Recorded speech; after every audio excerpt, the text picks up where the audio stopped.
Valdez with Chronicler, of course.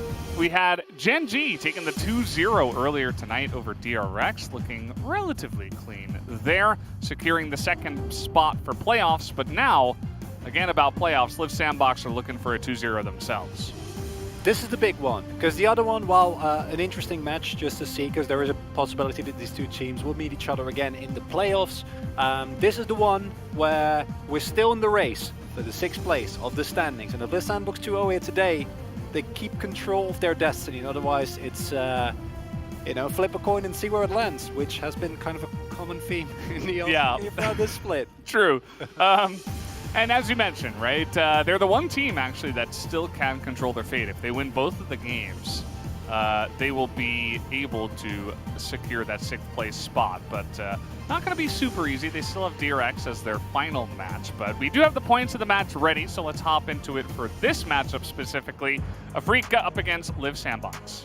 And thanks to the KT win yesterday, which was quite the game, there is now the possibility, as you already mentioned, for LSBㅅ to be in full control. If they get the 2-0, they will 100% get the last playoff spot. No matter what else happens, there will be no one that can take them away from them. On the flip side, if Afrika loses this, confirmed 10th place, and I believed in Afrika at the beginning of the split, and in the middle of the split, but the early game is there, but then it just falls apart. Yes, kind of like your hopes for the team as well. You believed in them early, but kind of an unfortunate note to end the split. As top jungle will decide the series, Tough Guy, Keen, and Dread need to come back versus Summit. Krakow became aggressive. Summit definitely one of these stories for LSBㅅ that I think he had that game where he popped off a couple of times and he picked the Aurelia into the Scion in the second game, and it wasn't like super clean, but he was extremely aggressive, and he eventually won the match anyway. And it kind of like it was him turning a new leaf, right? Because he has looked a lot more confident after that series. As we are going to take a look at the playoff contention. So this is where we currently stand. We have this game today, LSBㅅ versus Afrika. If they win in any facet, they're going to tie 6-11. But what happens after that for all three teams in their final match will decide it. And for LSBㅅ, today is a must-win. Like DRX, that's going to be a hard game, because DRX, even though we see that the early game is not necessarily the greatest, we've just seen him almost turn the game around against a team in Gen G that's incredibly strong. So as LSBㅅ, today, that 2-0, it needs to come through. Afrika have not been looking very good. They are a team that might match you in the very early game, because we have seen Keen and Dread just be incredibly strong and consistent, but they are unable to translate those leads. So as LSBㅅ, all or nothing. Need to get the win. Yeah, and as you mentioned, the 2-0, very important. The possibility percentages, probability of potentially making it in based off of the ELOs of the teams that they have to face off after this matchup. As we're taking a look at the round 2 stats, you'll notice that both these teams have great early games, right? Even Afrika in 10th place. They have the top first Herald percentage and the top Herald percentage in general. So you can see where they really like to put their focus in the early game, and it has been good for that portion of the game, but they just can't close things out. And it's a problem that actually was similar for LSBㅅ, but LSBㅅ over the course of this split have kind of smoothed out that power curve. They got a new player in Prince who, well, starting out rough initially, was definitely able to, over the course of the games, become a little bit more stable. Fade has been an incredibly consistent factor in that team. And on the side of Afrika, we just haven't seen that kind of flip come through. Yeah, so we're going to take a look at the roster here. Keen and Dread have kind of been the duo up on the top side. Dread has kind of turned a new leaf here in 2021 and became one of our best junglers. He's become a lot less consistent as the split has come along, but still is very good. Fly, a little bit of a dice roll at times. There are times where he comes out and he looks amazing, and we're like, where was this Fly? But not always the case. Bang and Lahen's definitely a nice surprise in spring, but even though they have had some good performances, they have not been able to get the job done when it mattered most. And those inconsistencies can really hurt you. And LSBㅅ, they can tell that tale as well, because a player like Effort at the beginning of this split, I was not the biggest fan. Everyone loved Summon and Crocker, right? Fade was kind of ignored, which, if you go back and you watch those games, you can actually point at like how consistent Fade has been. But Effort specifically, to me, has improved one of the most in terms of like how consistent he's become, how much impact his roams have had, and just incredibly strong he's been. And that has also been aided by Prince, who, like I said earlier, has taken the place of Root/Leo and basically had a little bit of a rough start, but went on to, in the last couple of games, actually be a really consistent carry for the team. And if you give Summon and Croco a little bit more space, that's all they need. Look at this! Take a look at these numbers are just ridiculous. And yes, we are picking certain numbers, but these are pretty consistent numbers that we always pick, right? We're not cherry picking here. Summit is, right now, he's got the best numbers out of all of the top laners in the LCK on Live Sandbox and has been huge for round 2, of course. Whereas Keen, you know, even on the 10th place team, still has some really good numbers. And that is something that, especially Keen, can be somewhat surprising considering the fact that Afrika as a whole just haven't looked that good. But we talk about Keen and Summit, which is justifiable, but also when we look at where the junglers of these two players spend their times, it's both just in the top lane, right? Like, they know their win condition, they know where they need to get fed to kind of get through the early game, snowball it efficiently, and are then able to potentially, theoretically, close out the game. But actually closing has been a problem. It's gotten better a lot for Live Sandbox, hasn't necessarily improved as much for the Afrika Freaks, unfortunately. And I'm going to be looking into this draft at what kind of top lane 2v2 are we going to have, because this is one of those rare cases where I feel like a top lane counter pick is actually so pivotal, and this might actually make red side better than blue side, which at the moment isn't necessarily the case, and that's what Live Sandbox is starting out. Yeah, well, have to wait and see if they do actually hold that counter pick, but we do have the Thresh as the first ban. Another pick that I've been recently impressed by on the side of Live Sandbox, it's a name that, again, you mentioned hasn't received too much focus, was actually Prince's Ezreal. Had a really fun time on that pick in their last series, I believe, and he is just, he's shown some great stuff, right? He's shown some interesting picks, right? He's 3-0 on the pick right now, and I think he's a guy that slowly but surely will have to respect at least that pick. Yeah, this is there's a lot of topside bans. Although I personally believe that this Gragas ban is actually for Effort, because Effort, his Gragas has been insane. I talked about these early game roam that he's been doing. He's been leaving the lane at like level 2 as Gragas, and then he just randomly shows up in mid lane, he shows up in top lane, he finds a kill, he gets his laner ahead, and then Live Sandbox can start that early game snowball. The Redaxon ban here I really like, although that probably means that Udyr is going to go over to Dread just by the LCK tier list. However, this is interesting because a lot of teams rate the Udyr higher, but the Lilia with the Hecarim gone is actually a lot more reliable of a blind pick. Now the question is, come on, Croc, are you gonna pull out the cane? Actually, is today the day? No, because the problem with everything Kayn, on the line. the problem with Kayn, I think, is that you won't have as much of an early game impact, so it's probably going to be like Udyr. Yeah. Which would make a lot of sense. Yeah, and Dread was one of those Lilias where we were just like, okay, now we need to see more Lilia, because we saw his play and we realized what was possible. Goes Zhonya's first a lot, sets up really crazy team fights as Orianna priority. And this is, okay, so this is a completely different approach to the draft here by Live Sandbox. What they're doing here is they're not saving the counter pick, they're just blind picking both of their solo laners. And what they're saying to me with this is, listen, it doesn't matter what Afrika do, we are going to draft for a teamfight comp that can always win the game. We know what Afrika's historic weaknesses are, and we are going to try and capitalize on that as best as we can, because this is such a big pivot, right? We don't see early junglers, we don't see an early lock-in for an AD carry, which traditionally has happened a lot. The downside of that, though, with showing this early is that you will be going into a matchup that's not very fun for the Na'Vi and the Jace. We've seen Keen win these. We have. Oh boy. Olaf comes in. So you immediately see what's kind of going on here. We've seen a lot of Orianna Olaf together, and Olaf again, another one of these picks that you can kind of just fast clear the jungle, try to secure some objectives very early on in the game, especially those dragons. And maybe Afreeca will get more Rift Heralds, as they love.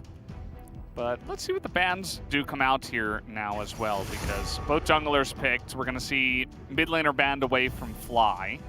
Unironically, just throw Fly on the mid lane Sion. I think if you don't pick a tank here, as Afreeca, I'm going to be so hesitant to like be positive about your chances to win the game, because again, this is a team where we've seen that early game will be good every single time. They show that they are able to find the early game leads. It's just if you don't have a stable team comp, I don't have faith in this team at this point in time to actually find the execution of these harder team comps, to respect the hard engage that's going to come out from your opponent, to respect the inevitable Gnar flank into Orianna play. Oh, speaking of which, okay, look at that read from Liv Sandbox. I feel vindicated. Look Thank at that. You, Liv Sandbox. And you know this is not a ban to the top lane, nor the support, right? Very obviously a ban away from Fly. And take a look at that as well, the Ezreal taken away from Prince. So some respect shown to that pick as well. This is, honestly, I wouldn't mind just locking in the Tristana. Because I think if you're looking Kai'Sa here, even though Prince has looked comfortable on it, the enemy looks at Tristana Rel. That makes you very, very sad. You don't want to play into that. And hopefully, oh guys. Ooh. I said hopefully they're not going to do that. But they do. And this is a sacrifice that Prince is making, right? Because he knows what's going to happen. Because you know at this point in the game what happens if you lock in the Kai'Sa. This should not come as a surprise, and I would be shocked if Afreeca don't lock in the Tristana here. And that means that Liv Sandbox places so much value on a counter pick for effort here. But then I look at his pool, it's not actually that much still available. And something that in a vacuum does really well against the Rel would be something like the Jenna, which we've actually seen, but it doesn't really mesh very well. The Leona is still available, but I feel like you didn't have to really save this Leona or this Nautilus, whichever of the two it's going to end up being, till the very end. I feel like you could have picked this up a little bit earlier. Does fit very well either of these with the Liv Sandbox team comp and what they want to do. And this is a rough one from either side, Valdez. I'm not entirely sure what we're going to see here. There is a ridiculous amount of damage in the Afreeca comp, especially as the game comes along, but even in the earlier stages as well. Everybody can shell it out, except Rel, of course. But, you know, those late game team fights for Liv Sandbox, I feel like especially if you get ahead, you've got Leona, who's great from ahead, the Olaf is feeling good. Your Wombo combo in team fights can be pretty crazy if you can lock down the back line and some of those squishy poke champions on the side of Afreeca. This game is going to be so volatile. Like, it's actually insane. Because if Jace or Tristana gets a lead, then it's real bad news. Victor is self-explanatory. Then on the other end, I feel like the Liv Sandbox comp will always have that possibility of a comeback. And I like drafting like that into Afreeca Freaks, because I feel like sometimes they're their own worst enemy, right? Like, we can see this team pick up an early game lead. I would not be surprised if Keen and Dread find a kill or two in the early game already. If they pick up the first Drake, maybe the second one. But then it comes to actually transitioning. And that is a position where no matter what the situation is, as long as you don't lose horribly, as Liv Sandbox, you can find a team fight, right? Like, because this is just, you dive in, there's no counterplay. Anyone on the side of Afreeca Freaks gets caught, like, you blow them up, right? There's just too much damage, too much AoE CC. And that's not a position I really love, but at the same time, there's a lot of prio available in the top and the bot lane here for Afreeca. And Dread, in the early game, he can make his magic work. Well, it's like what we like to see from this player as well. Just hopping around the rift on Lilia. A Predator even. He's ready ready to get down. A very interesting pick. You talked about getting kills in the early game. This is one way to enhance that potential. Dark Harvest, kind of standard, right? You can get a lot of stacks, you have a lot of burn, and the ability to pick up those stacks is very nice on a champion like that, but going for something a little bit more gank-oriented, of course. Yeah, I think the value of both Dark Harvest and Phase Rush provide very different things from the consistency that Predator will get you. And I think in terms of secondary initiation, it actually helps a little bit as well, where if Lehans goes in as Dread and you don't have your passive stacks up, you're actually able to go in, get a big Q, and get out a lot more easily than you would otherwise. So, interested to see. I think in terms of actually 1v1 against Croco, though, it's definitely inferior to something like Phase Rush, because now if Croco gets on top of you, Predator defensively is not really it. No. Doesn't really. It is not it. No, yeah. It's not what you want to do at all. But it's Dread and Keen, right? So like I don't expect them to ever run away. It's not gonna happen. Yeah, full speed ahead. It's gonna be the name of the game. I'm gonna be curious to see how Summit handles this lane, because you're playing against Keen and you blind picked Gnar. You have to know that you're playing against Jace. Or something very similar to Jace. No, it's like I said, like this is a sacrifice being made by Liv Sandbox, and whether or not that sacrifice pays off, we don't know yet. But it's 100% like they know exactly what happens when they blind pick. Like the Orianna is not as punishable. You don't expect Fly to like, you know, pick a Lucian and then like an all-in jungler, and then you get like that's not really the playstyle that we often see from Afrika. But Summit knew what he was signing up for, and it's a different position from usual. I actually thought that, like I said, they were going to go for the R5 counter pick and give him a counter matchup in the top lane. But this is Liv Sandbox saying, listen, Summit is good enough that he can be in a counter matchup, still be stable, and it gives us a lot more leeway in the rest of the draft. But then I'm like, did you really have to, you know, go for the blind Kai'Sa as well? It feels like on red side, I would much rather see you get more counter picks, and instead what we saw was that Liv Sandbox kind of countered itself in multiple instances. And in terms of that, the draft wasn't great. However, in terms of what they actually ended up with, I do think that this is a draft that can always win. And against Afrika, that's a big boon. Yeah, we do have a 6-game losing streak for Kai'Sa currently. So we'll see how that goes. No boots yet for Dread, but he's still up in the top lane. Flash coming out from Keen. Another flash from Dread. Summit just hops away, and now Croco's here. Neither Dread nor Keen have the flash. Do Liv Sandbox have the damage, though, is the question. Lots of damage coming out now from Dread as they are poking him down. Another miss on the undertow. And Keen is going to look to combo down Summit. Can't quite do it, but Dread will finish the job.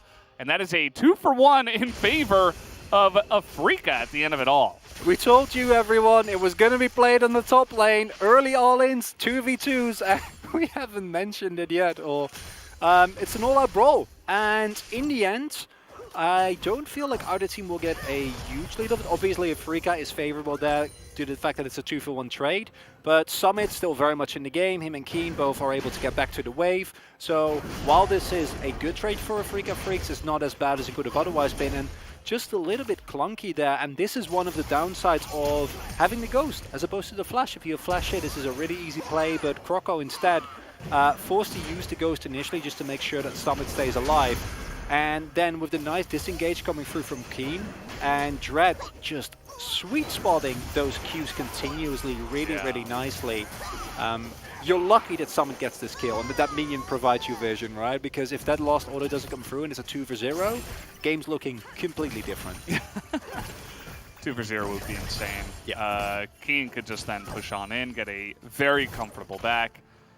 And I mean, they're still feeling great, and note now that he has the Lucidity boots built first, and that's going to be lovely. You've got Predator. You picked up so much early gold from that. Dread is just prancing around the Rift with not a care in the world. Level 5. And feeling quite nice here. We'll see if he goes for a return gank. There were a lot of summoners used in the top side, including both of their own flashes, Keen and Dread, but no flash on a mini Gnar could be potential kill. So you see he is hanging up on the top side here once again. We'll see if he goes for anything. Croco dying first has the unintended side effect of him having a little bit of a tempo lead, where he's able to clear out a little bit faster than Dread on his top side. Oh, that's back cancel is actually nice. That might provide a little bit more time with possibility for a play towards the Drake, because I'd imagine both junglers would start to kind of gravitate towards that. I don't think they're levitating. There's no levitate is not the word. Levitate, is it not? Gravitate. Gravitate. Yeah. Yeah. gravitate towards that objective. Sorry, my English is not always as good as I want it to be. I hope you can forgive me. Because the early dragon control in this matchup will provide a lot of pressure going later in the game, and I feel like either team can really use that considering the early game identities of both of these two teams. Yeah, for sure. As Kroko is going for a bit of a run, yeah. Right down the middle there, he's going to get spotted now. Never mind. There's actually nothing in the top side of the jungle anyway. And he's got a sweeper. As we do have the flash coming in, he's able to pull Prince into the fight. And now with the flash forward, that is a very easy kill for Bang to pick up. And that is the potential of Tristan Arel, and why the Kaisa is not always the best pick. I agree, but I feel like that was just... I don't know if Bang and Lahans were just waiting there and cheesing in the brush. I don't know if it was a back that was on a ward. Yeah, we got to see the setup. Because I feel like, even though I still agree with you, let me make that clear, it's still a situation where I think any AD carry just kind of dies, depending on how he gets found. And this is a really, really good look for Afrika early game, because Tristana snowballs incredibly well.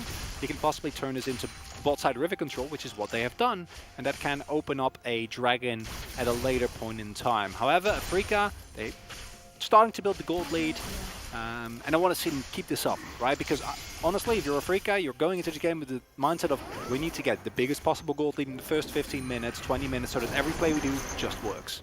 They're standing in the lane. Yeah, no, that's not excusable. Yeah, yeah. Well, never mind, Prince. There's no, unfortunately, no redeeming qualities there. No cheese. Oh. Just disrespecting the flash from the Rel. And the one upside, question mark, is there is no actual objectives getting taken, and now Lahans won't have his flash available for the inevitable Magnet Storm flash. But this is not a fun matchup. And you opted into this left sandbox. Yeah. You know, you've done this yourself. If you were going to opt into this, then you had to play a little bit more safely, as we kind of missed in that trade. But good on Bang and Lahans to make it happen. Getting the kill down for themselves, and Lily is up on the top side. So we haven't even seen any priority on these Drakes from either side. I mean, Kroko not really necessarily having the option to, but Dread is up in the top side again. He wants to put on focus, he wants to get Keen fed, he wants to focus on the Rift Herald potentially. You can see he's just running around with Shelly following him around. It's a full-on rotation here. The rest of Liv Sandbox is coming, but they're pretty far behind. No teleport available for Fate. I don't know if they're going to make it here in time, Valdez. Yeah, so this is the thing. If you're Afrika and if you know it's 4v5, you got to either rush this down or back off. As, looks like they may be able to rush this down. Couple eye hits later should get the job done, but now they're just going to get on top of Summit, who does hit the Mega Gnar, and in goes effort, but Summit's already dead. A big Gnar ultimate, though, is just gigantic for them as they do pick up the kill, and they will get the Rift Herald. Bang is getting solo farm on the bottom side, which is great, but definitely a nice team fight win at least for Liv Sandbox to get that objective. And I think the reason that Jonas Strong is showing us, because I don't think that's worth. That's a 1-for-1 trade. Summit, yes, heroically throwing his life away, saving that team fight. As Kroko, gotta be careful, buddy. Sir? Yeah, I think he's just dead here. No ghosts, no flash, no anything, just dead. Because that's not worth it. You give up, I think it was 2.5 plates to Bang. And just 3. In mind, that's even worse. Yeah. So, and you trade 1 for 2 in the end. And thus far in the early game, Keen and Dread, bigger than sign. Liv Sandbox topside, Summit and Kroko really meeting a match here. And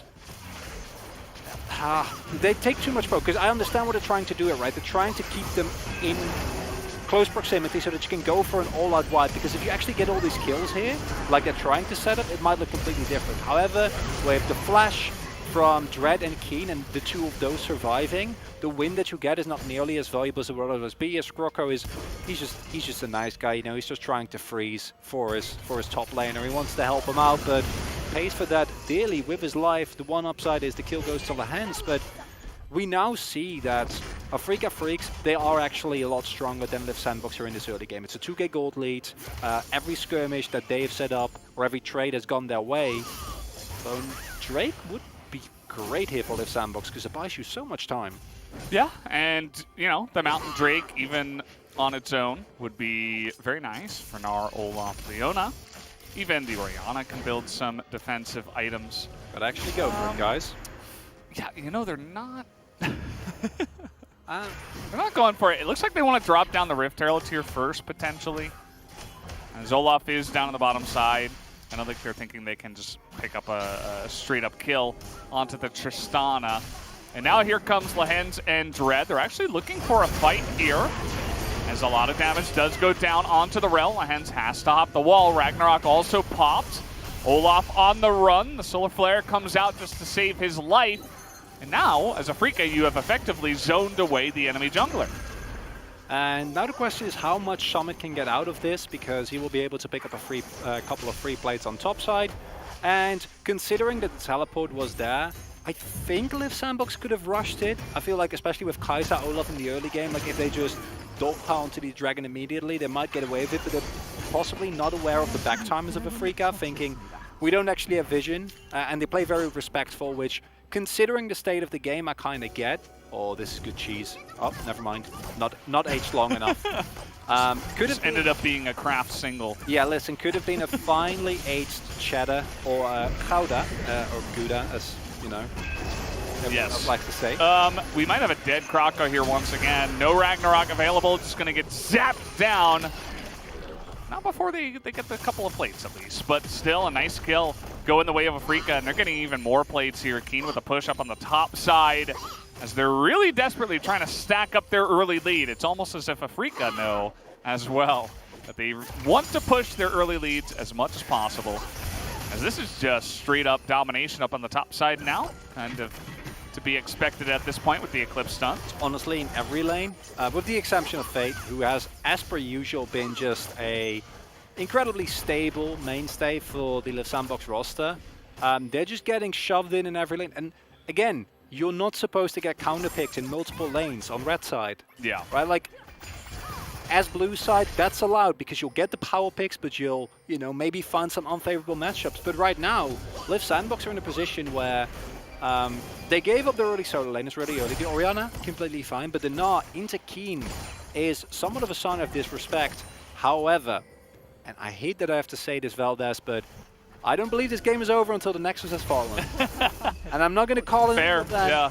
Because we've seen the glimpses of the Liv Sandbox comp, right? Like in that top side dragon fight, if there's not 3 flash or 2 flashes there, that fight, freebie for Liv Sandbox. They find the shockwave, they find the hard engage, and all of a sudden it turns around. And I think that's the mindset that Liv Sandbox have right now, which is also why they didn't go for that Drake earlier on, knowing that the teleport on Keen was available. Just survive. We'll find an opening, just gotta sit tight.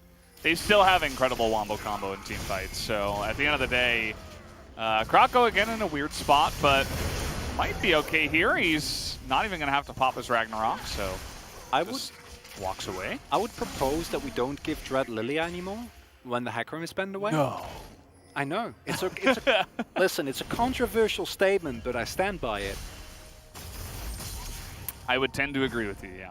That's really probably a good idea. That. He didn't even go for the Zhonya's first. He's like, nope. As Mega Gnar is about to be hit here, you see Summit is getting on in there. He's able to Gnar him into the wall. It's a lot of damage coming out. Hops on in and forces that flash away from Keen, but who's baiting in who? Dread's here, but so is Kroko. As now Dread is going to be able to walk away from that one. It seems that they do spot him. Or maybe they haven't, but still just trying to help push the wave. And they will be able to do just that, at least.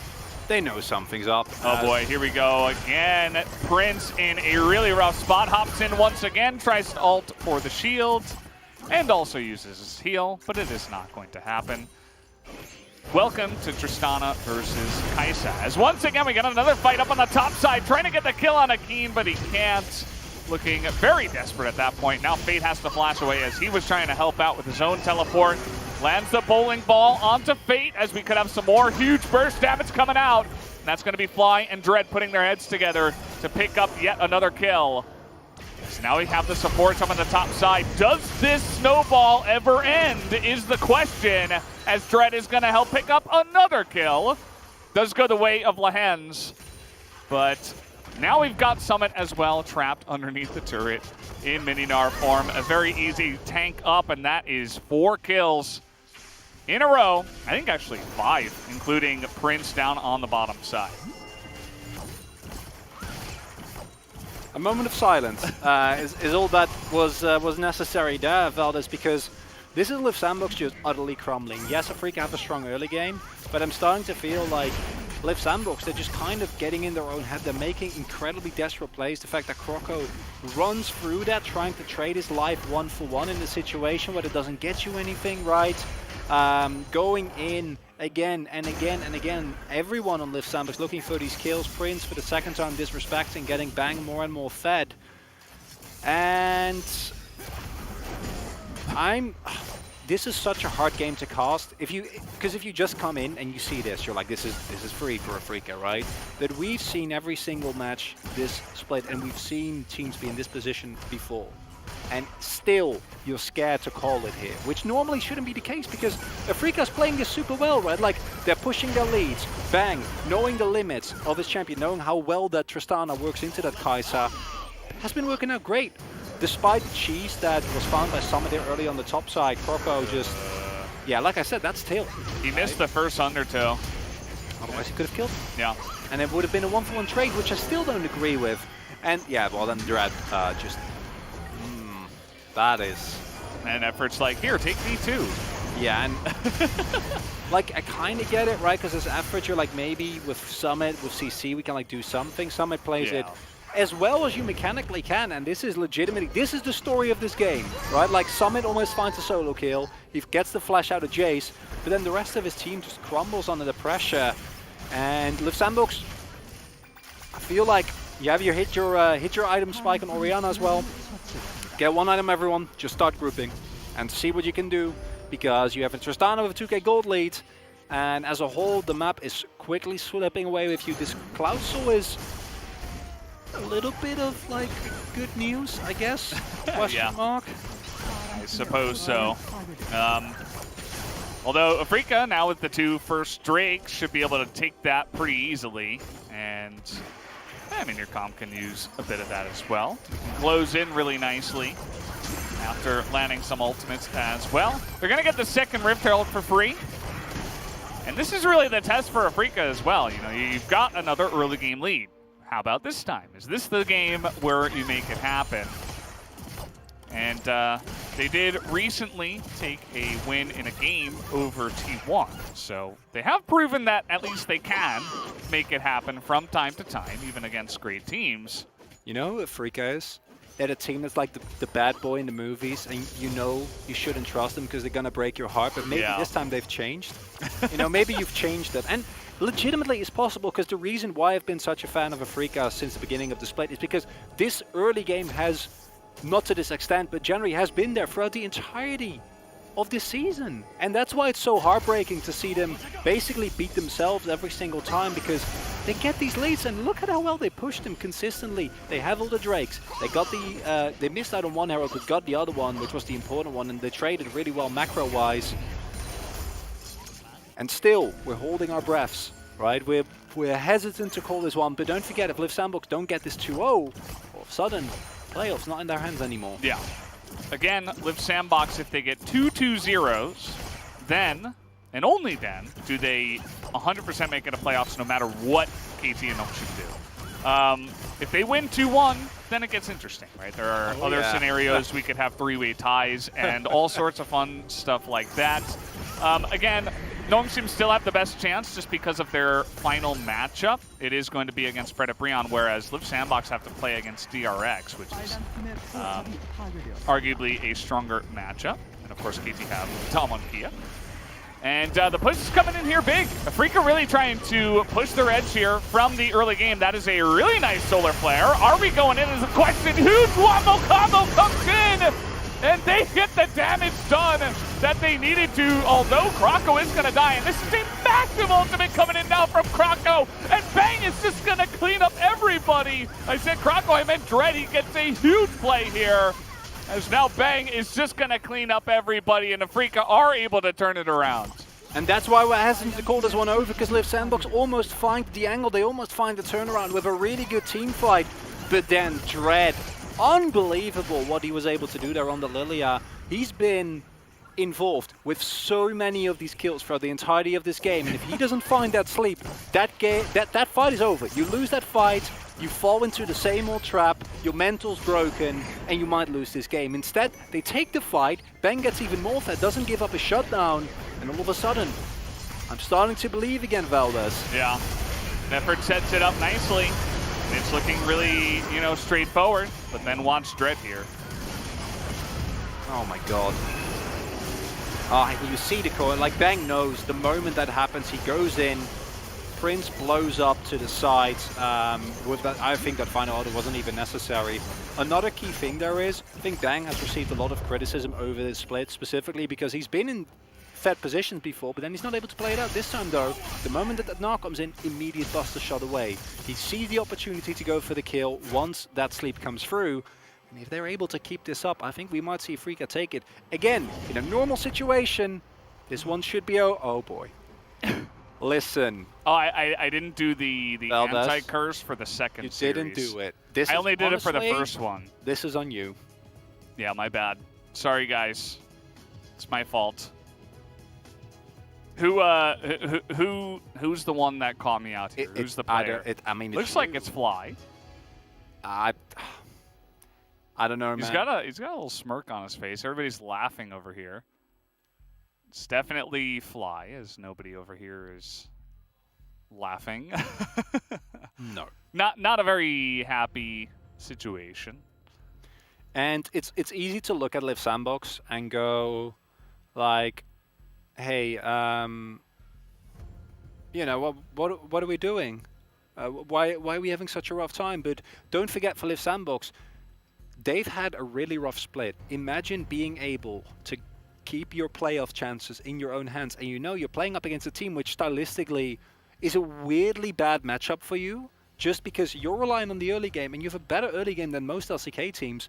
But Freaka is like a more extreme version of Live Sandbox, where their early game is even better, but then the transitions previously were a problem. However, I feel like we're getting to the point where this lead is so big that Freaka should have control of this. Yeah. And we did get word that, of course, Fly is having a visual bug. Apparently, when he tried to upgrade his skill, it didn't disappear, even though he did upgrade his skill. So that's something we've had before. I don't think it should be too long of this. Oh, did I do it? I don't. Did I say it? You just did it. Oh, no. Valdez, Did they take down that thing behind them on the wall that said no blaming your teammates? Maybe? I think they used to have that thing up on the wall. I know. I think they might have. So now they can blame their teammates. Okay. Naturally. Maybe that was the problem all along. They didn't blame each other enough. That's how good teamwork works, right? They just had to criticize one of their teammates and fix his play. That's the way it works. That's what works in solo queue. That's apparently what most people think. Yeah. You want to talk about it? No. Not at all. You can just check out my Twitter. I've talked about it a lot, actually. Yeah. In the past. Does he have he's a light on his microphone as well. That's cool. I don't think I've ever noticed that before. You know, it's the little It's kind of like that fish where they have the thing that hangs in front of their mouth. So fish? Yeah, it attracts the prey directly in front of the mouth so he can gobble it up. Same with Lehens. Okay. I don't know if I like the implications of that. I mean, that's how you play support. Listen, but you're really focused, right? Like in the zone, you're gaming, and then your mouth, you know, just opens a little bit because you're like so focused on the game. I used to have that, and then suddenly your fly goes in, and not like you don't want that. That's not. I don't see the logic. I don't like it, Valdez. Yeah, maybe the light is a little bit counterintuitive to what you would want as a gamer. But Lehens thinks differently, apparently. I feel like he was like the only one that had that, right? I feel like there's nothing but like confusion and bad jokes down the anglerfish line. Yes. I'm glad we were able to reach that. That's why we slowly but surely descend into madness. No, slowly walked away from the anglerfish.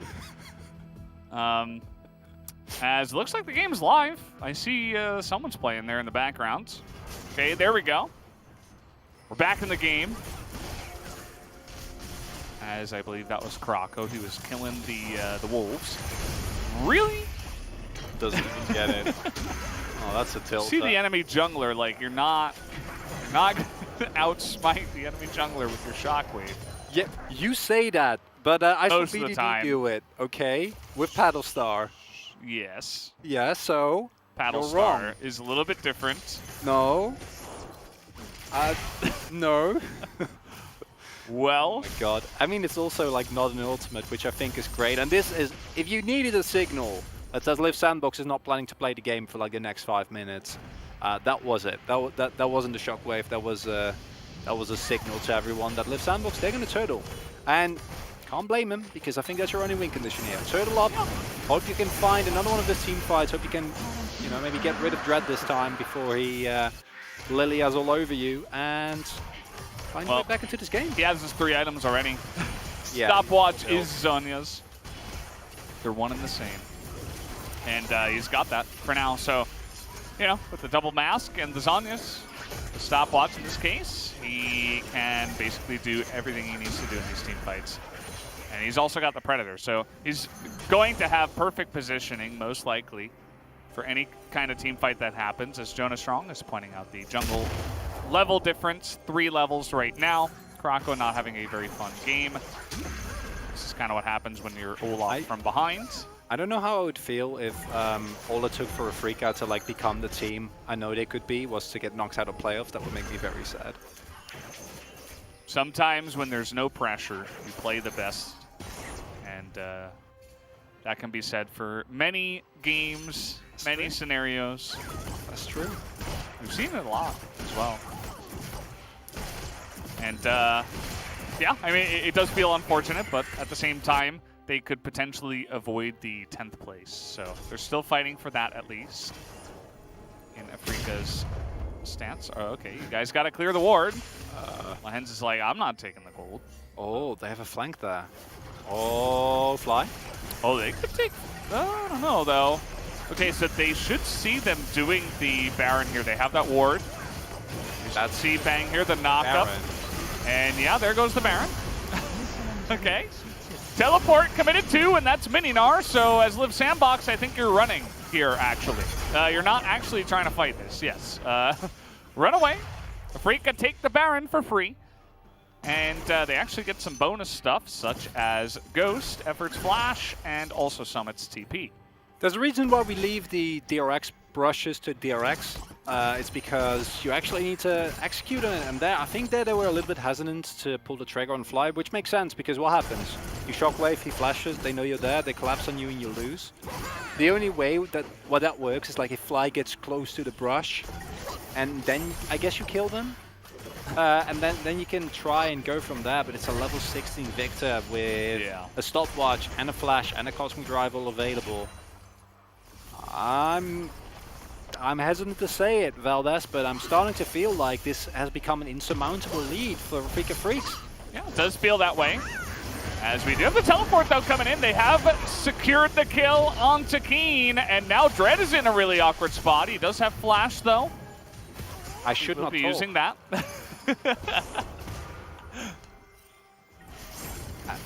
Yeah, nicely done, Chronicler. That was very excellently cursed.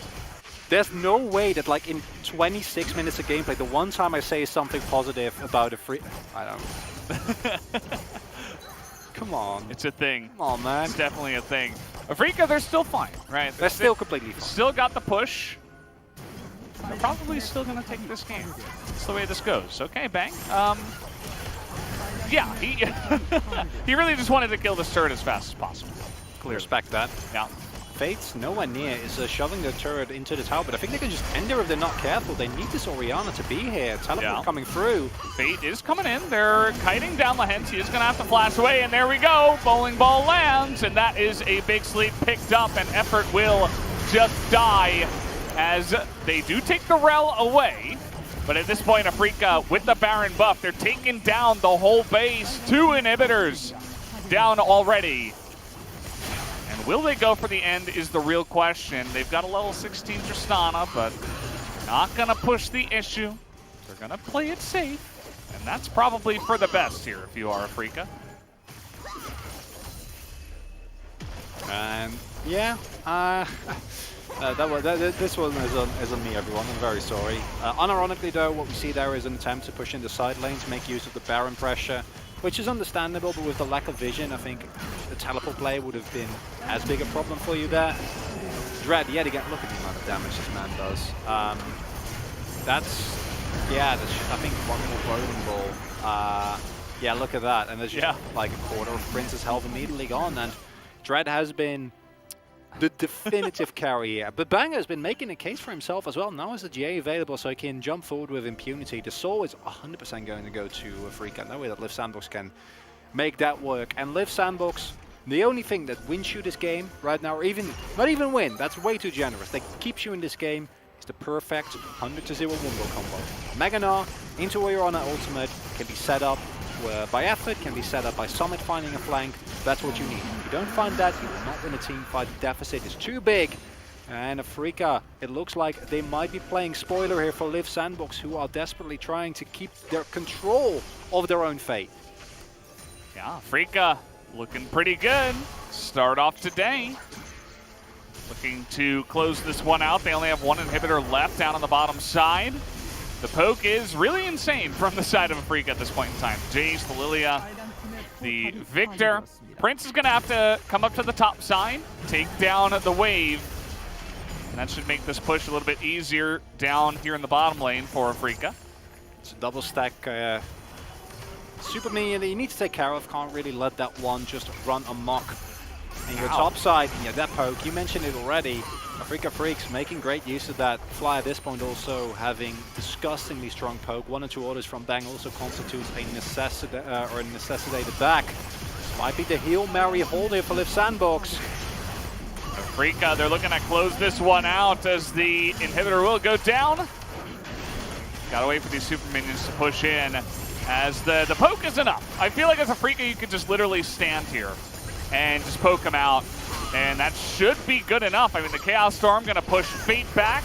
Summit looking for it. They're trying to find Bang, but he's able to get on out, and that's gonna be the end of effort, and it looks like the end of Liv Sandbox. Summit not gonna be able to survive on this one. Bang just taking names at the end of this game as he picks up the double kill, and Afrika will play a bit of spoiler here as they will take game number 1 away from Liv Sandbox as Dre's gonna die.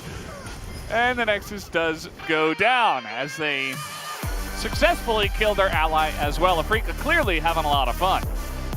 And this is a redemption game here, Valdez, for Afrika as a whole, but specifically I want to single out Bang here because his Tristana, he was given the counter pick, it was handed to him by Liv Sandbox. Yes. Crazily enough.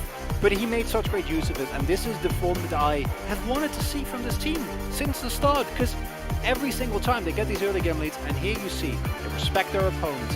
There's a little, 1 or 2 mistakes, right, like a little overextension. Dread needs to come in, put on his carry pants, and really get to town every now and then, but as a whole, they win the topside 2v2, they win the bot lane, and Fly on mid lane, all he needs to do is play safe. He does that expertly on the Victor, and Afrika find a crucial win here. Crucial, not for them, but for giving us the opportunity for a freeway tie. Exactly. They're making the dream potentially happen. But again, you know, we'll have to wait and see. I mean, Afrika, they're looking pretty good today, right? They came out here. It was very clear what their goals were. I think some of the stuff that happened from the draft was a little bit questionable, right? The Tristana with the Kaisa. But that was good for Afrika in their sense. They focused on the top side. They won a lot of those skirmishes, and they got the value in the early game that they really needed to get. Even when they lost the Heralds, they got so far ahead. And this time around, they didn't just throw it away. So definitely a good look to them. And if we see a similar game, maybe this is even a 2-0 for Afrika, because Liv Sandbox, you were talking about mental. You can see it on their faces. They know, okay, now we can't just go straight into playoffs with 2-0-2-0. That dream is gone.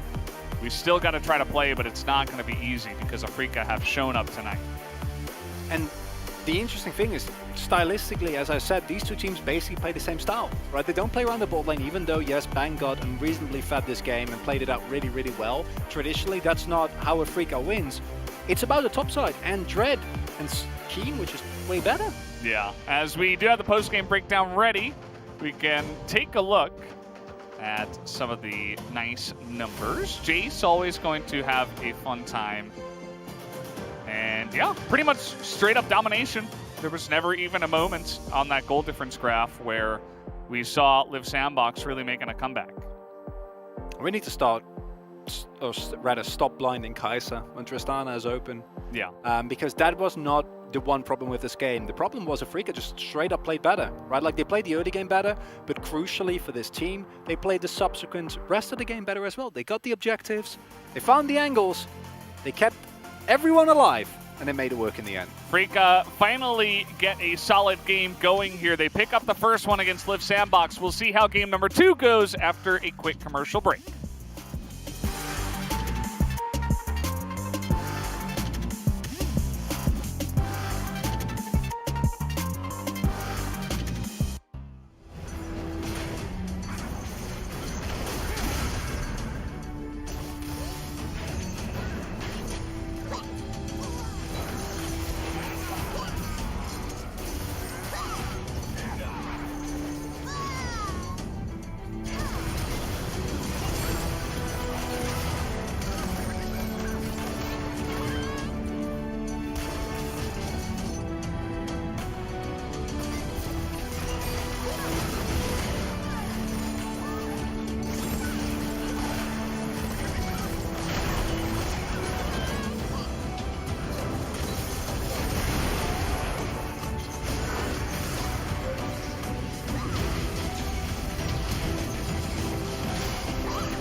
카이사 피 좀 많이 빠져. 용준형도 그냥 공으로 넣어도 되거든? 플래시 할 거야. 나 이번에 밀어내면 재운다. 밀어냈어. 우리가 뒷가야 돼. 점프. 레오나. 우리 공주님. 재울게. 우리 하나 공 빠졌고. 나를 다 죽여버려. 죽이냐? 얘 못 죽이냐? 죽이겠지? 아 들어갈게. 들어와. 아 깨줄게. 빨리 깨줘. 어떡해. 야 깨줘 뭐해? 미안해. 아니 나 1대 했잖아. 아니 나 1대 했어.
Especially once these levels really start to stack up.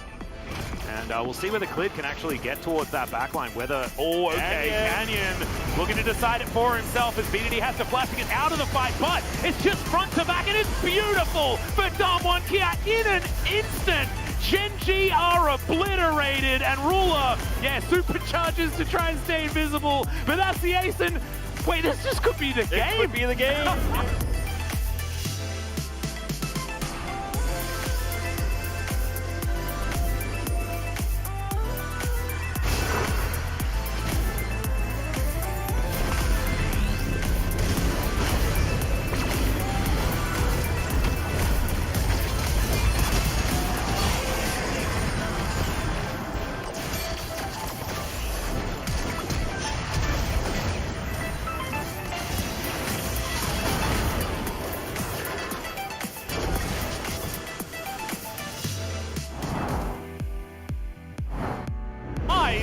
Although the damage does come out here, but take a look at Teddy. He's so low, and he's just going to be burst down by the Lilia.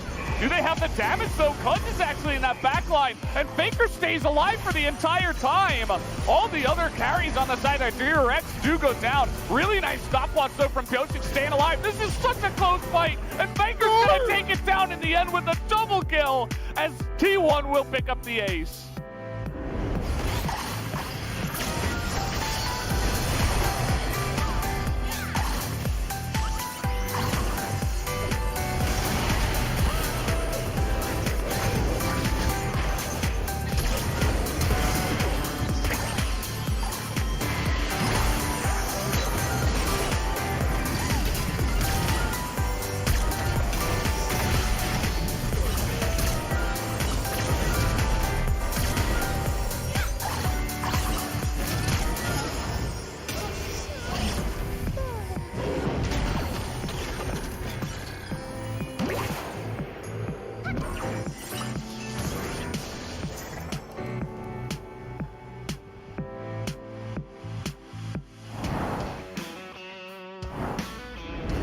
Oh boy. Oh no. Oh god. Not like this. Somebody's got a face check, and it was Life and Clid. That might be game, That fellas. is game. Nothing that BDD can do. I mean, he's got to try to TP and stop the lead.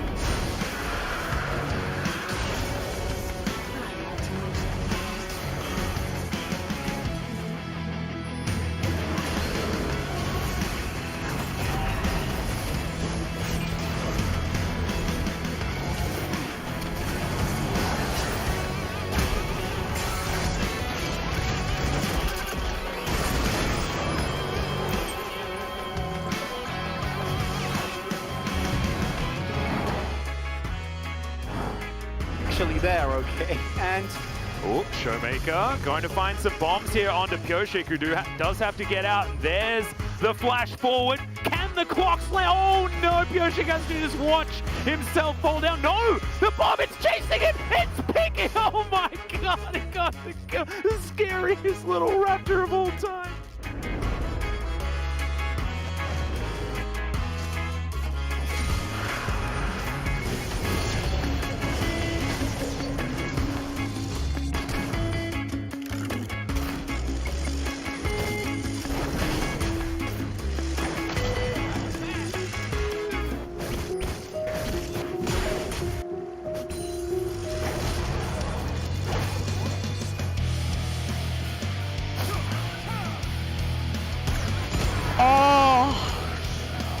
전령도 못 갔어. 이렇게 되네.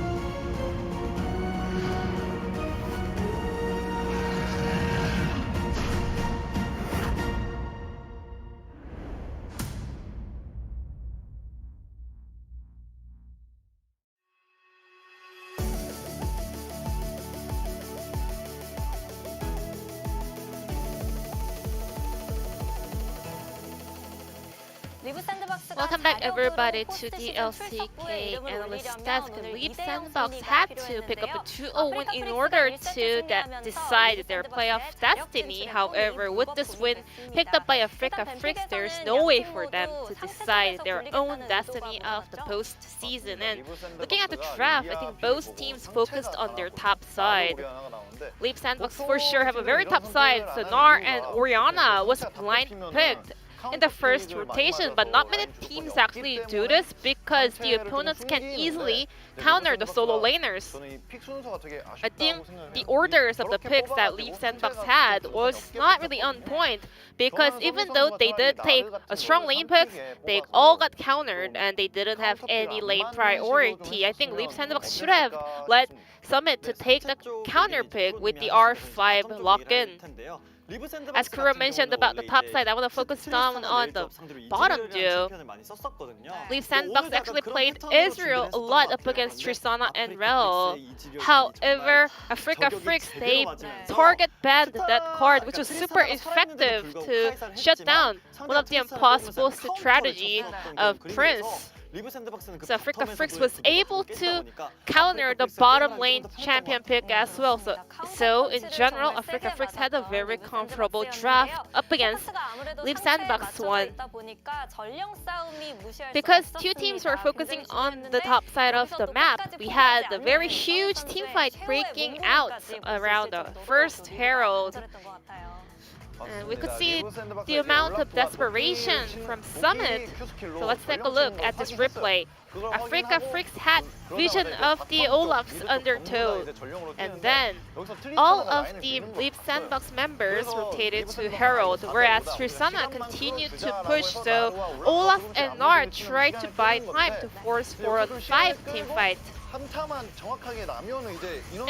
LSBㅅ Sandbox was able to have a very nice 5-on-5, 5-on-4 team fight, this could have been a very huge win, but still, Summit got chunked down from the beginning, but still, at the end, Summit was able to get his Flash and Ultimate to go off, but still, LSBㅅ Sandbox was able to win the trade even better if the play was executed slightly cleanly by the players, but they were able to get that Herald and also some kills at the end.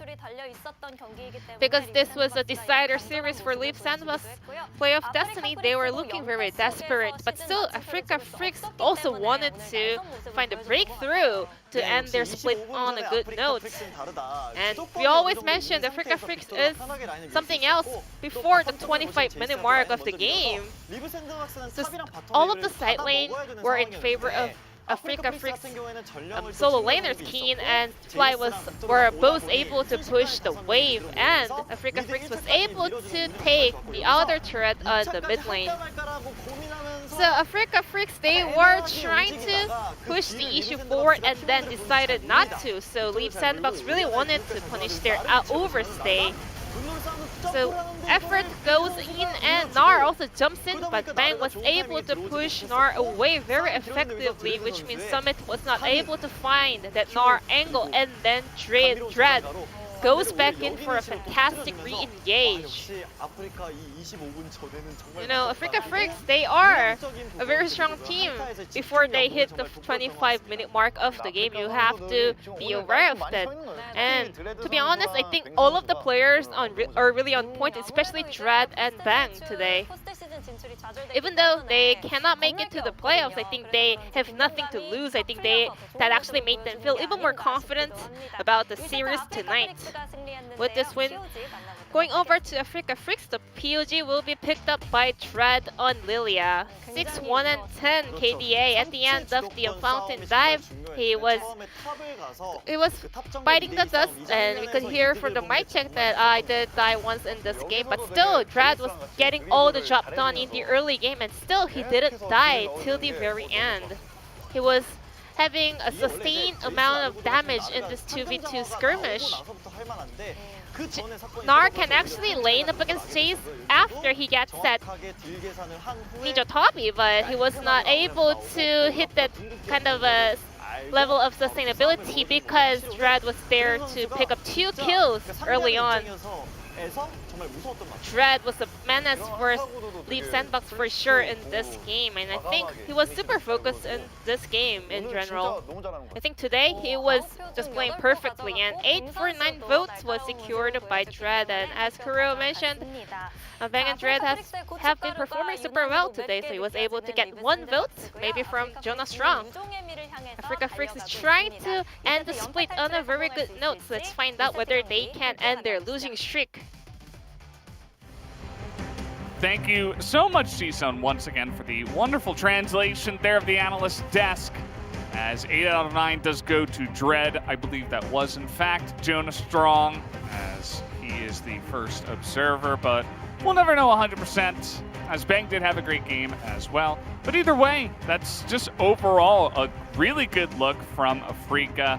They've kind of turned a new leaf. They know that they're not making playoffs. They're just playing a bit looser, less pressure overall, and it's really working out for them.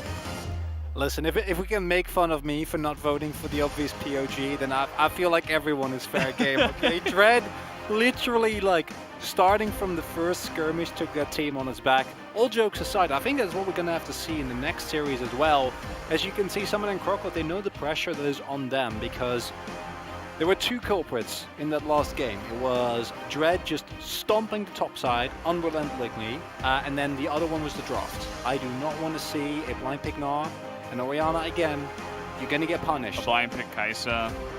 I didn't even get the chance to get to that, but like, yes, the more you think about it, the worse it gets, and that's not a position you can be in. Yeah, so they're on the blue side now. This is a side where you will more often times see some blind picking. Just by the way it goes, they're going to take away their first pick Seraphine, as some teams definitely do like to do. Genji did the same thing in their series earlier on, much to the chagrin of my co-commentator, as Lilia is going to be taken away. So they've identified the fact that Dread is pretty insane at that champion.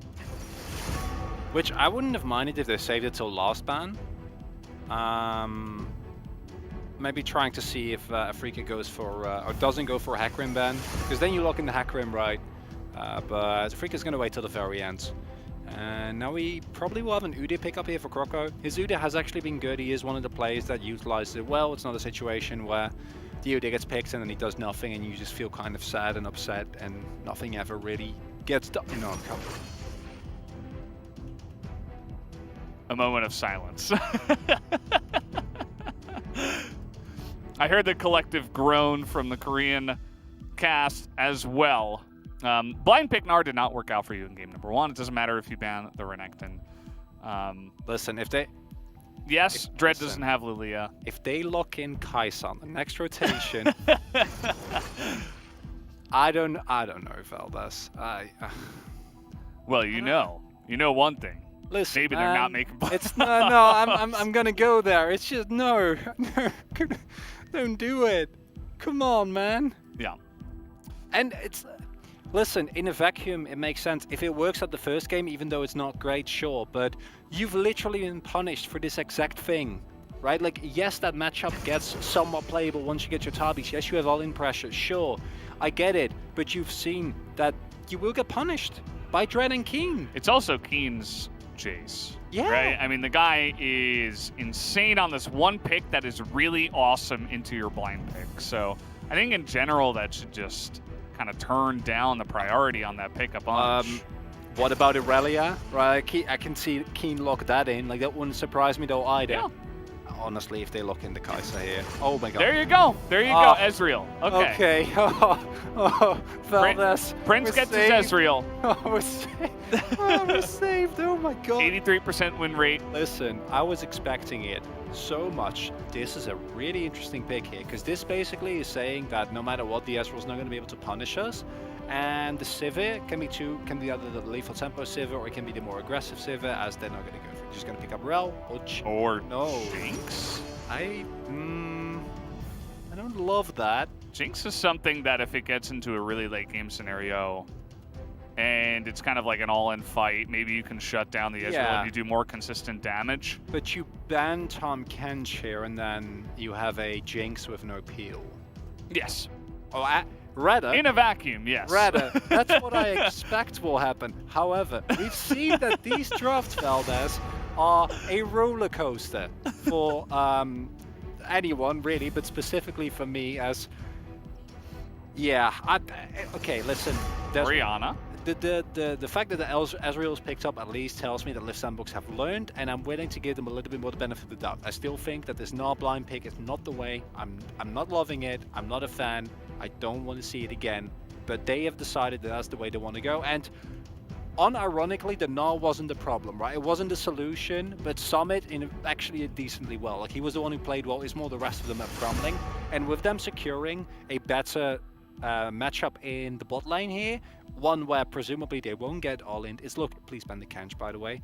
It's looking a lot better, because I feel like if you are going to go for another like backline dive all in composition, maybe pick up like a Syndra and you don't ban the Tahm Kench, I know, please. Well, they take away the Rel, and it's something that offers you some hard engage.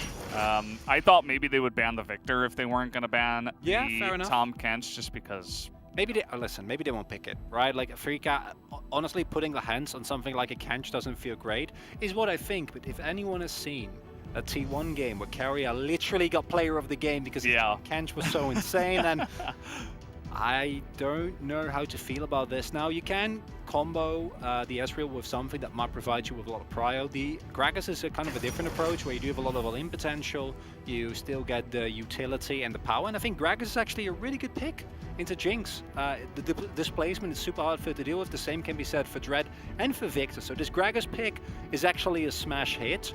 And honestly, okay, listen, I'm on board with this. I quite like this. Not as much.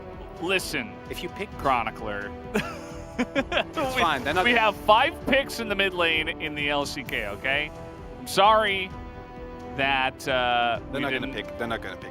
Go outside of that. They're gonna pick like, I don't know. There's not a lot of supports. Nautilus or something Alistar. with hard engage. Yeah, Alistar. Could happen. Could be good. Maybe they go for like Bron. You know. Ooh. I wouldn't mind Bron, that. you know. Yeah. Lulu. Okay. Actually. All right. I like that.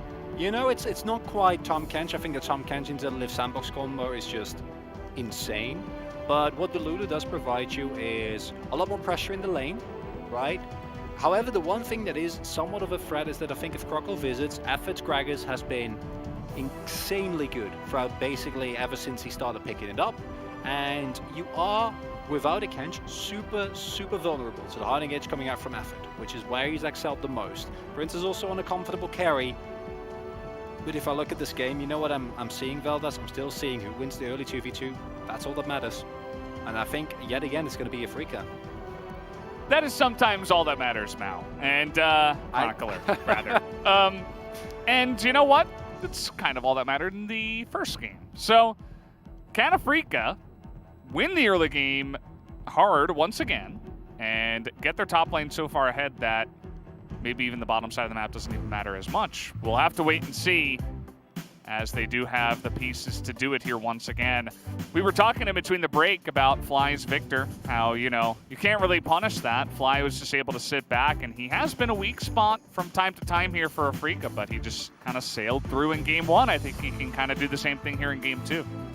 The one thing I like about the composition from Afrika, considering how they played last game, is that I would expect them to get a lead in the early game.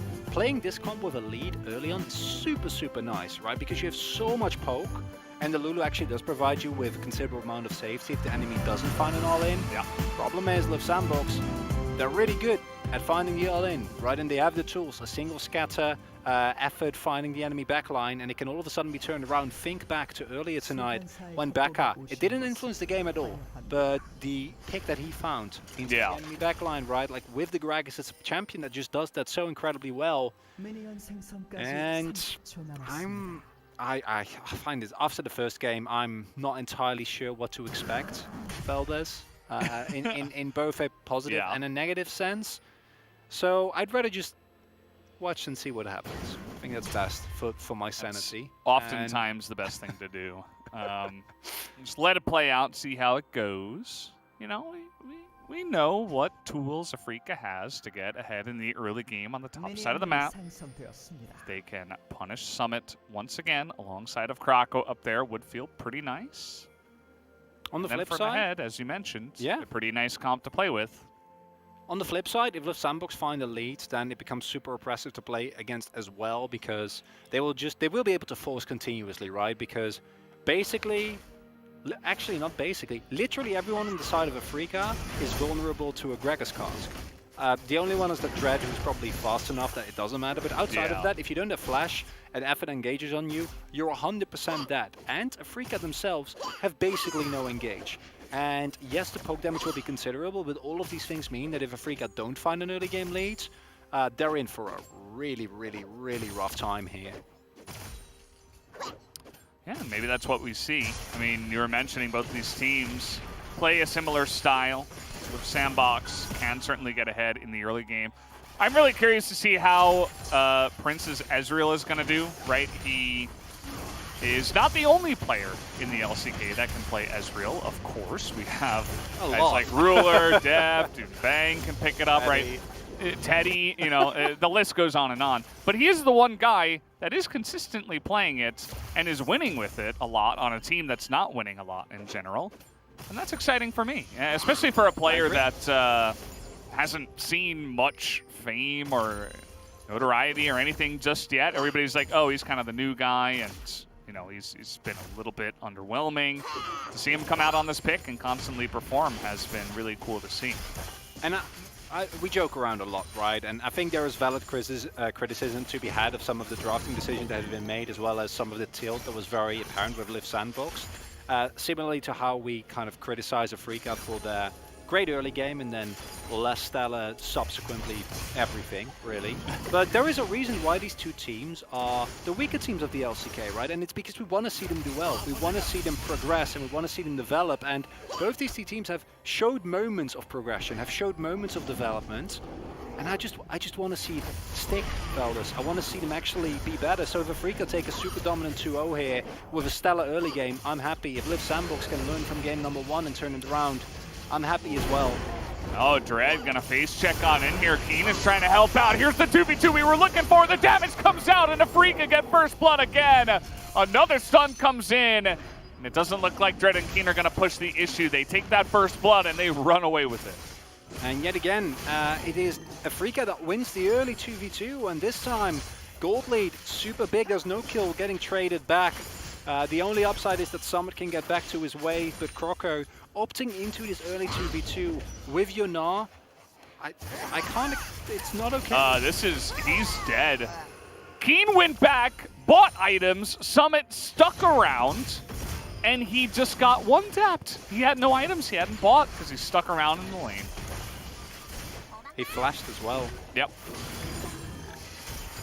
Listen, come on, teams. I just gave my spiel, and I know I want to see these teams develop. I want to see them do well. There's nothing I'd rather see than see LCK teams develop into stronger, more well-rounded teams, and instead, the punish that comes out continuously is just insane here from Afrika. Freaks, there's a reason why this team has insane early game stats. Yeah. And this is the first time that we've really seen Summit be, well, top gapped. It's not something you see very often. Mm-hmm.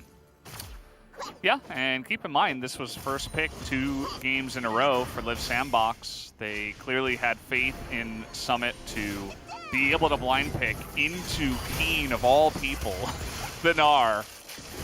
So the fact that it's not working out feels even worse for the side of LIV Sandbox. 2 games in a row now. And we'll have to wait and see if he can stabilize in any way. But now you've got Dread, who's a kill ahead. Probably going to get some nice objective control. Summit is about to hit Mega Gnar here. He's not level 6, but the damage might just be enough. He flashes away from the wallop, and the one last auto will do it. No flash available now, but no ghost available for Croco. He's going to try to hit the undertow. He misses both, and now I think Croco's just dead. What a disaster. He's trying to trade it back, but that's just going to be the end of that. 3 kills in a row for Keen, as it could not get worse for LIV Sandbox. Afrika are stomping them in the top lane. This is a fall from grace if I've ever seen one, Valdez. Oh my god. LIV Sandbox, this is the pressure, right? Like, this is having your fate in your own hands and not being able to deal with it because... Yeah. He's back. Dead. Oh, look at the boats coming out from Fly. Dread takes 4 turret shots. He doesn't care. He got the job done. You're watching a team that's playing with 0 pressure and is having fun, laughing before the matches, taking it easy, play a very nice game versus a team who has all of the pressure to succeed, to try to make playoffs. They still have a chance, and they are failing in every way. And it does feel like it is a bit to the pressure because LIV Sandbox, we've seen, are a better team than this. It makes me sad to watch because, as you say, these players are better than this. Like, I think it's honestly, it's a discredit from Summit and Croco to themselves because they've been so good. They've been the win conditions, the sole win conditions, right, for this team. And this is the knowledge that we had as well, where Croco and Summit know we need to win, right? And that knowledge, that pressure, it does weird things with you, and we can see it here. It's just, this is the, I think, third or fourth time that Croco overforces trying to get a kill without any vision, without any backup, without any possibility of getting anything done. And Afreeca, they are truly unleashed. If Faye doesn't find that scatter, he is 100% dead there, by the way. I think Fly could have just flashed that and killed him. But Fly don't want to take risks, and it's also not necessary when you know you have the pajama there on call. The weird guy that runs around the rift with his pajamas on, yeah. We all know him. Uzier. No, it's not. Oh, true. Yeah. Definitely not them, actually. No, exactly. Joke never gets old. And I honestly, I still hope that LSBㅣ make it back, because again, I feel like these players have more in them than what we're seeing here. But with a lead already this substantial, I don't know if they can do it. I think that Dread and Keen are just going to take over the entire map. Keen was... It does feel that way. Topping damage charts earlier on, and this time there is no one getting a big CS lead in the bot lane because both AD carries will stay there, but I think that as a Afreeca, you can just move it to the jungle. You can just take over everything. Okay, nice engage from Effort, but he's level 5. No cast comes through. Fly still has his flash, and he just kites them out perfectly. It's exactly what you said about Victor before. Just loves when he can kite away the enemy. And that's flash and exhaust expended by Effort. The fight doesn't go their way. They find no picks. And now Afreeca should be able to take down this Rift Herald for free. Victor and Lulu having fun. The best of pals. It's just... And coming into this game, I joked about, Afreeca, sometimes they're their own worst enemy, right? They play really well, and then they kind of get stuck underneath the pressure, get stuck under everything they need to do. And these players as well, I don't think he's back. I think they're dead. Well, they're both diving in here. The damage is insane out of Dread and Keen at this point in time. Dread makes his way back. This might be pushing it, but he gets the kill. And that's going to be a lot of plates here for free over to Keen. There's no teleport for Summit, and this is Jace alone in the lane. It's 100% worth. Yeah. Yeah. No, this is heartbreaking, right? Because this is a Live Sandbox where coming in today, I was excited. I thought this team, like they've looked rough, but recently they looked a lot better. Their early game has been getting more consistent, and you can just see again, like now the desperation play comes through. Effort has been level 5 for a really long time. They're just trying to desperately get something done, and it makes sense as well because Live Sandbox is not a team that's used to playing from behind. They're a team that wins the early game, and then the troubles begin. And Afreeca are in a similar position, but Afreeca, they're playing like 5-3 men. There's no pressure on them. Yeah. Doesn't matter what they do here. They can, however, make sure that they don't end up in 10th place. And if I'm seeing them play like this, I'm like, actually, you deserve it. Yeah, no, for sure. I mean, they are playing some really great League of Legends here, especially on the top side of the map.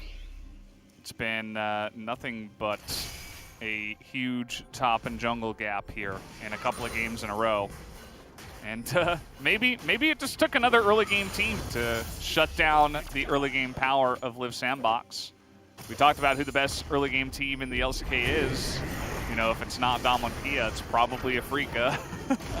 And they have proven that here a couple games in a row, so good stuff. As we're going to have this crash come through, all the plates will go to Dread. But still getting the value out of that Rift Herald is nice. Now, is this game 100% over? Of course not. There are still ways for Live Sandbox to make it back, but this gold lead is bordering on insurmountable.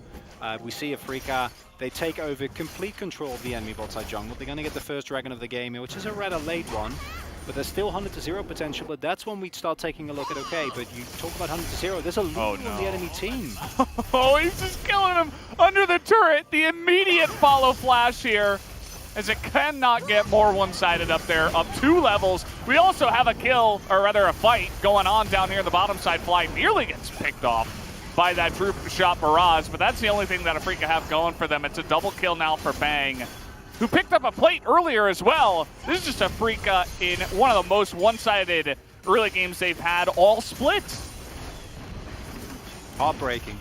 Honestly, for Live Sandbox, but for Afreeca, it is a redemption story that comes just a little bit too late, right? Because this is the team that we've been waiting for the entire split. And yes, it's against a weaker opponent, but unironically, this is not that different from early games that Afreeca have had in the past. Yes, this gold lead is a little bit superfluous. Normally, they wouldn't necessarily hit these marks, or they wouldn't hit this impact, because you can see LSBㅣ, they're floundering, they're trying to force things that they shouldn't be able to force, considering the position that they're in. But it's understandable, because this is their play of dreams that is just slipping away from them in front of their very eyes.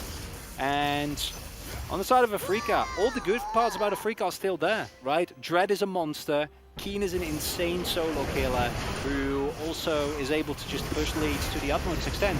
But the problems are kind of gone, and I was talking about, yes, you have all-in, that's great, but there's a Lulu on the enemy team, a Lulu with Guardian, a Lulu that has both heal, because the cleanse was taken by Bang, as well as wild growth. You're never going to 100-0 someone, and I was talking about the Kench, I still think could have been a good pick. But Lulu, honestly, in this situation where you're this far behind the sandbox and you have to throw everything into one person, just try and make it work, has as much, if not more, value. Yeah, it's been looking good so far, as there's no ward over the wall, actually, so they can see Fly, actually, from the one in the mid lane. But here comes Dread. He's like, oh, whoa, what did I just walk into? A little bit awkward here. Gonna try to find Fate, as well as Dread will be able to secure that kill alongside of Fly, who does get the last hit. And now, just, you know, start the trumpets. We got the cast. Actually does a nice job on the Fly, who is forced to flash away. As now Keen is just a menace. Nice hit into the wall, though. They might be able to 100-0 him, and they do, finally. But only at the expense of all of their lives. And so they do get the shutdown onto Keen, but now Fly's got a huge spree going. And it is only Afreeca getting miles ahead once again. These are the worst types of game, Valdez, if you're in this. Because imagine knowing you got to play this one out, you got to try, you got to look for opportunities. Is that what they're doing here? Look at this. Yeah, I mean, he spots them, right, with his sweeper. So he's actually had the opportunity to sidestep. And then you have a situation where, honestly, even if they hit that body slam, I don't think Dread dies. He is a level 9 Udyr that is super fed. I don't think there's a world in which that ends well. And then here you see the problem as well with the Syndra already getting taken down. There's nothing that Sandbox can do. They blow everything on a single person. Yes, Keen goes down in the end, but you don't have anything, right? You don't have enough damage. The Lulu provides a ton of survivability. And then you're looking at Bang, who's just free farming in the bot lane. The one tiny little upside here is that Prince is doing good. But that's like, you know, it's like you make a sandcastle and then the sea's like slowly coming in, and you place like, you try and dig like a very tiny like trench in front of it, and then you hope that the sea kind of ignores your sandcastle, but the sea won't. And Afreeca, it is inevitable, you could say. Yes, and so are Afreeca, seemingly here in this game. Yeah, well, Summit, you can tell he's not very happy. Trying to go 1v1 on a Fly here. I don't think he would have even won 1v1. And that's just going to be a 6th death in this case. It's almost as if he can feel the playoffs slipping away through his fingers, like a sandcastle, perhaps, to go back to that metaphor. I really appreciate that. Yeah. I didn't think it was... I had to do something with it, you know. Wow. Because it was so bad in of itself? Yeah. I thought it was okay. No, it was okay. I'm sorry. It was all right. No, it was okay. No, I mean, if you really don't like, that's okay, you know? I'm open to constructive criticism. If you'd rather have me find better metaphors, then I need to know that. Well, you have some time before the next cast, right? You go on Sunday, right? So I'll have Atlas report back. Listen, no taken. I'll keep that in mind. And, wow, he's already level 12. We are really going to watch this replay. There's not much else going on here. It's a very fast pajama man. Look at his face. It's actually terrifying. It's actually, oh my god, I'm gonna staring into the void. He's staring into your soul, Valdez. Yeah. Wow. Definitely not Udyr is much more terrifying than I actually imagined. Summit, maybe this is a matchup that's a little bit more even, as he is going to just flash away, and now Definitely not in years back. And there's a rocket in his back as well. Just gonna let the AoE damage from the Phoenix stance kill him. Not a good feel if you are a Live Sandbox fan at this point. 10,000 gold, 17 minutes. Like I said, heartbreaking, the only right word. I hope that Live Sandbox fans, if they are out there, please send your players a word of support, because these are painful losses, Velders. Like we can talk around it, but it's unfortunately Live Sandbox that's just not able to deal with the pressure. Whereas, understandably, a Freak are like, well, guys, ready to join us in the not making playoffs gang? Yeah, it's actually, it's kind of an interesting way to look at it, but yeah. Keep in mind, guys, if Live Sandbox do lose 2-0 here, they're not 100% out, but according to our ELO system, they have a 3% chance, which is not very good. No. Lehens, it seems like Summit is not going to make the same mistake 4 times in a row, and he will let him go. Live Sandbox would need both Nongshim and KT to lose by 0-2, I believe, even. And I don't have the numbers exactly in front of me about how they would make it, but we're going to take another look at Pajama Man. No, I don't want to see it again. I don't want to look into his eyes. Oh, no. We almost got there, but then Jonas Strong saved us. Here comes Fate. He's actually going to kill the Lulu, probably, I think. Yeah, there we go. The Unleashed Power comes in. That is a big rocket onto Fate, as now Effort is going to find Fly. There's another kill, and you know what? Ezreal's got a kill. Okay, listen. This is the solo queue special. Oh no! Got so fat. He's back! It's Pajama Man again! I didn't even get the chance to finish my joke. It's the solo queue special where your enemies get so fat that they start messing around, and then... Yeah, you know? That's actually a thing. And then you win, right? Like, maybe you can let them take an inhibitor early, and then you can try and farm up, but it's all so bleak. Velders. That's really the problem here. As this is non-ironically a really nice play coming out here from the Sandbox. Fly and Lehens not really allowed to be there. Go super deep, and it's actually a really nice kill on top of Fade, who can definitely use it, and also a shutdown on Prince. And I guess if Prince gets like 3, yeah, I think if he gets like a couple more shutdowns, then maybe he can, I don't know, deal with Dread possibly at some point, but... Yeah, I mean, 850 is almost 3 kills, right? So instead of 1-0, think about the Ezreal as 3-0, right? So, who knows? You know, it's not that far. You know, he's probably ahead of the Jinx. No, probably not. Not at this point in time, listen, but you know, close, okay. That is... And you know, if this is, if you're an Afrika fan, if you haven't followed any of the Live Sandbox games, understandable.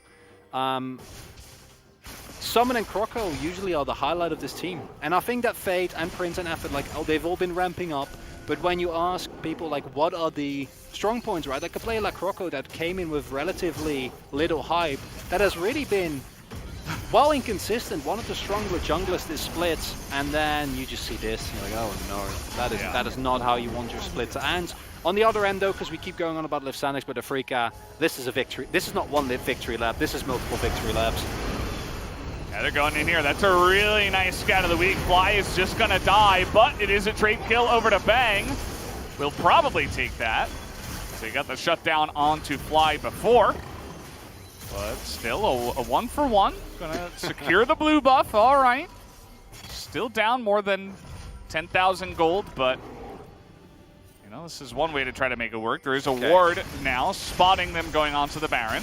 Well, there is a timeline in which Live Sandbox still win this. Maybe we spoke too soon. I don't think there's many, but in the infinite universes, there's got to be one. Yeah. Are we living in that one? I don't think so, Velders, but we got to keep our mind open for the possibility.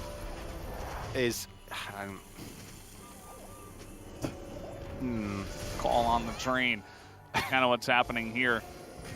Dread is just over the wall, and Fly gets a little bit, you know, he's having a bit of fun. were talking about that solo queue thing before. Oh, that's it's actually a skill, 100%. right? Where you like bait the enemy team into having too much fun. You know, like, you let yourself get caught out a little bit in an insignificant way, and you're like, hey, you know, why don't you have a little bit too much fun, and maybe we can come back. But fortunately for Live Sandbox, this isn't solo queue. Afreeca is a pro team, and as long as they, you know, don't make so many mistakes in a row, they still should be fine. Now, because as Afreeca, if you need a game plan here, you want to play it 100% safe, use your poke, set up control within X, like they're doing right now, set up control in the jungle, right? Play for Baron. If they come, you just turn, you throw your poke at them, take them down with the immense gold lead that you have at the moment, as well as item lead. Play for Mountain Drakes, because once those come through, the 1 week condition for Live Sandbox, which is blow someone up in basically one rotation, right, with a scatter or a Gnar ultimate, and then just go from there. And that's literally it. That's your option. Come on, Fly. Oh no. I think he's... Okay, we have a little bit of a flank coming in, but I think Fly will die first. He's trying to trade it back on a Fate. There's going to be the kill. Dread is kind of alone in the back here. He is going to get that one, as Summit is getting incredibly low as well. They're trying to isolate Lehens here, but he does have the help from Jinx to get the damage down. Lehens will die, but the rest of Live Sandbox probably will follow suit, as double kill will go over to Bang, and only Prince remains once again. Maybe now they would go for the Baron. There's nothing you can do, I think, as Prince. Maybe you will go for it. I think with the flash you have some space. Might as well, right? Why not? I don't... Yeah, no, I agree. Just give it a shot. Gotta give it a go. Maybe this is the timeline where this actually works out. But I see those health bars and I'm thinking, nope. Oh no. Oh, he lives. And yeah, he levels up, and I don't think the burn would have killed him. But it was close. It was very close. He gave it a shot. It wasn't enough.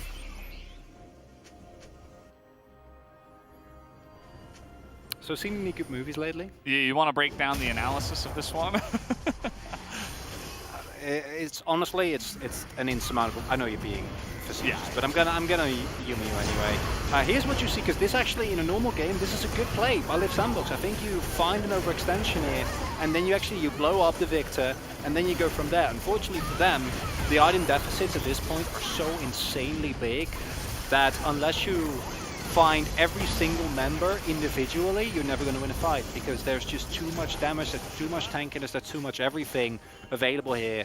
As Afreeca, I picked the Baron, they've picked up the Drake. Honestly, as Afreeca, I do not fault you, just play it. Wait for the next Drake. Well, I'm not even kidding. They're going to try to kill Dread here.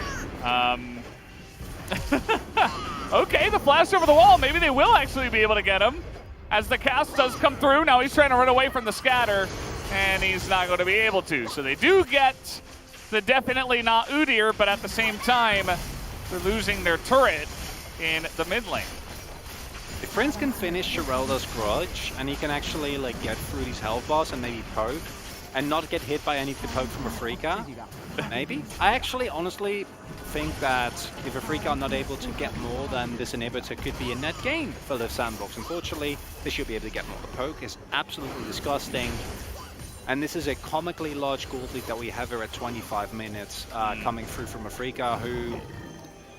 You know, it is 5v4. You can see the efforts trying to make it work, but it's pretty rough. The Chomper's on the ground. It's not 5v4, it's still 5v5, might even be 5v6 just from the amount of money available on Afreeca.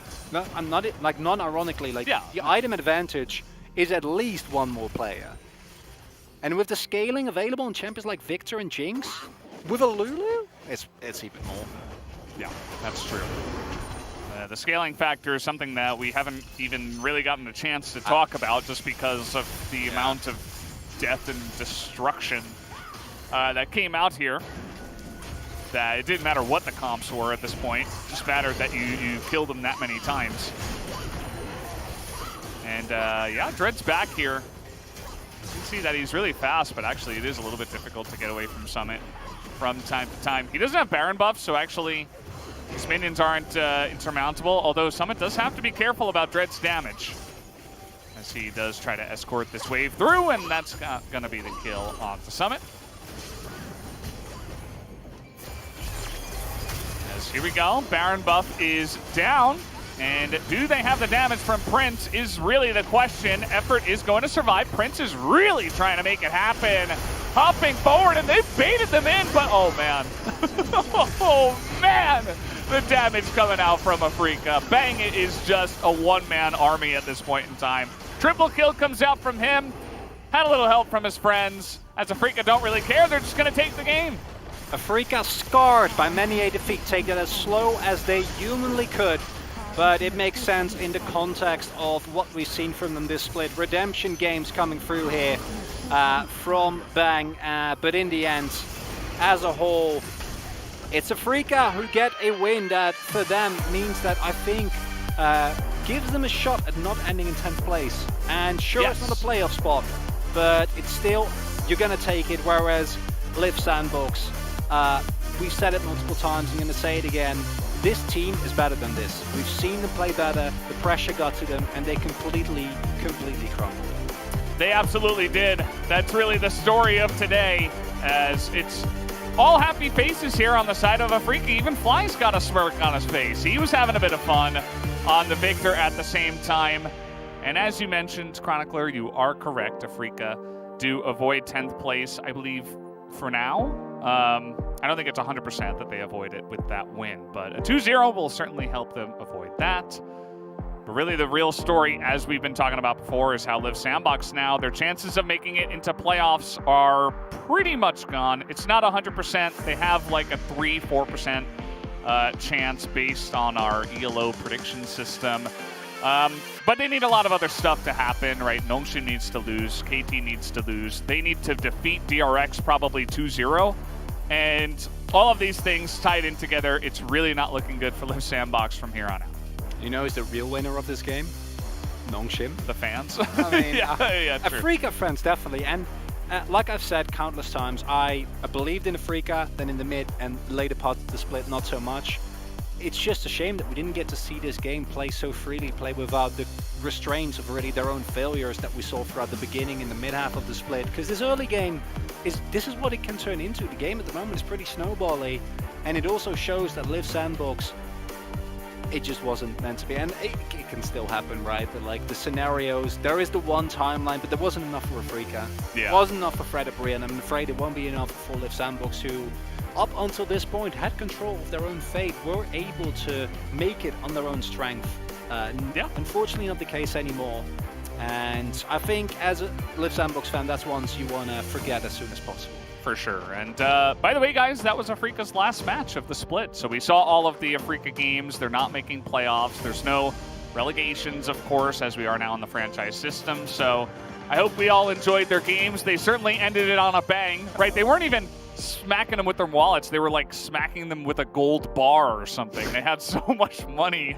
It was ridiculous how ahead they were in that game. It was like 17,000 gold at the end. So yeah. It was it was some Wall Street's level of investment that we saw there. Yeah. It was obscene, I think is the right word, and it's something that I don't think, have we seen games this, maybe from Damwon Kia, but outside of that, especially that second game, that were this dominant, that aggressively?